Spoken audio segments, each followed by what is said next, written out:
There may be some hidden secrets in the trailer of Fortune's Weave that haven't been talked about yet. These might be theories that I'm coming up with, but I'm usually pretty good at theorizing things. After all, I did predict the identity of the Flame Emperor before the release of Three Houses, and maybe I'll be able to predict some of the out-of-left things in this game as well.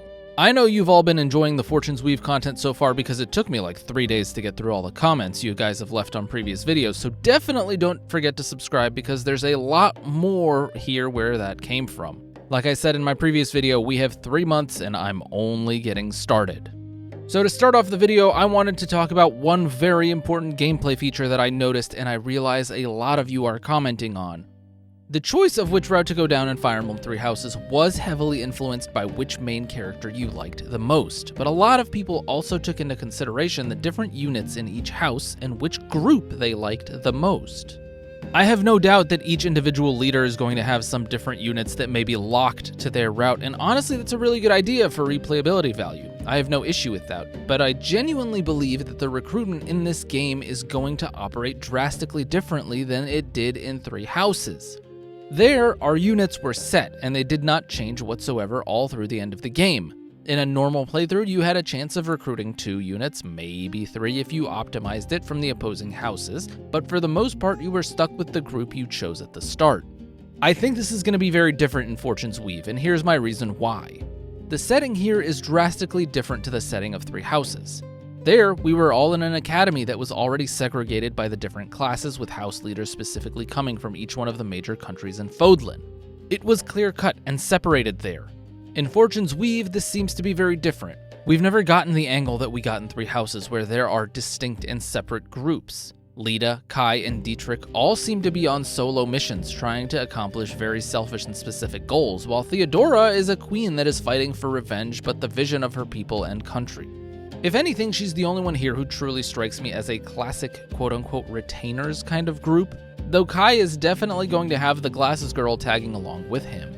While we do see characters in portraits with the specific leaders afterwards and on the map, I'm not entirely certain that these are set in stone. In addition to that, the city of Daxian is an open Colosseum town that attracts a lot of different strong fighters. The one recruitment scene in the most recent trailer shows Nine, and the brief glimpse of the menu has them hovering over the recruit option here. That then says, invite to join you. Success requires meeting certain conditions of fulfilling their requests. Now this could be as simple as the small Three Houses fetch quests where you give a character an item and build some affinity with them, but I'm hoping that recruitment here will be far more in-depth, where you need to clear certain battles or even go through a chain of recruitment criteria in order to bring someone on board. The large map that you can kind of move around shows us that there's potential for a lot of these missions to be accomplished. There's even people on the map, there's dungeons and stuff like that, so I anticipate that those will be part of the conditions.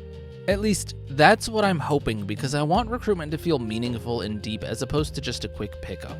With that, this would also open up quite a large layer of party building.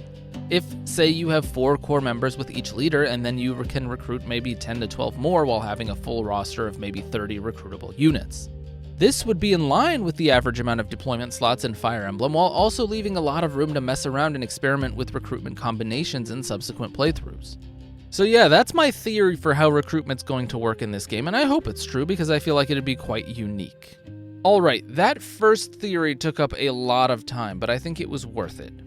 The second outlandish theory I have is that these main characters will end up clashing with each other at some point. This one might not seem as bold because, let's be real, Three Houses had the exact same thing with their war, but I can explain more deeply about this one. It all starts with this man with blonde curls in the trailer who seems to be a warrior. He's shown more than once in it as it's focused on him being in some kind of gladiator role. He doesn't seem like a generic unit and is seen fighting Lita while she's really mad.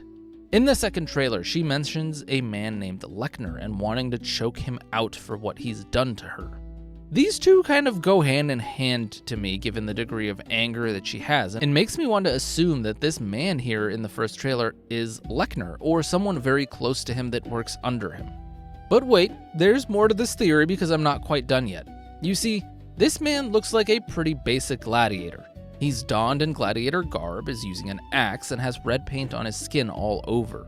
Back in the days of Colosseums in the real world, it wasn't uncommon to find prisoners who would be made to fight for their freedom or were forever bound to be gladiators until their death. In this same vein, it may very well be that this very man is one of those prisoners, and he may be a prisoner for 2 reasons. One reason is that he was imprisoned for the crime of whatever it was that Lita is pissed off about, which would be of some super high-level crime, or that he was forced into fighting by Lechner himself, and Lita is fighting for the right to have her one wish as the winner of the games to get her revenge. If you're following so far, you might be getting the idea that I'm going to allude to now, but let me spell it out for you. Kai tells us that he wants to free his father, who is a prisoner. I'm just going to come out and say it. My prediction is that this man is Kai's father. They have similar skin tone, which isn't saying much in the setting of this game. The hair texture is also somewhat similar, though the color is different, and his eyes seem to be that golden color that Kai had initially. The only real difference between the two is the hair color, but it's not unusual for Fire Emblem characters to have the hair color of one of their parents, and it doesn't always have to be the father. You can call me optimistic or downright delusional if you want, but this is the theory I've got going right now, and I'm hoping that I'm right because it means that the paths and ideals of our characters will cross and probably end up seeing a clash between Kai and Lita here. And hey, maybe each route ends with a different outcome for this man. Speaking of Kai, this brings me to my second theory about him, and it was really supplemented by some of the recent footage that the Fire Emblem Twitter account uploaded recently where it showed off some of his gameplay. In this footage, it's seen that Kai has 2 crests active in combat, which we all know from 3 Houses is quite unusual. This was a product of human experimentation by those who slither in the dark, and the vast majority of the humans that were experimented on died. The only exceptions to this were Edelgard and Lysithea. In 3 Houses, those 2 characters had some stunted growth, as well as losing the pigment in their hair.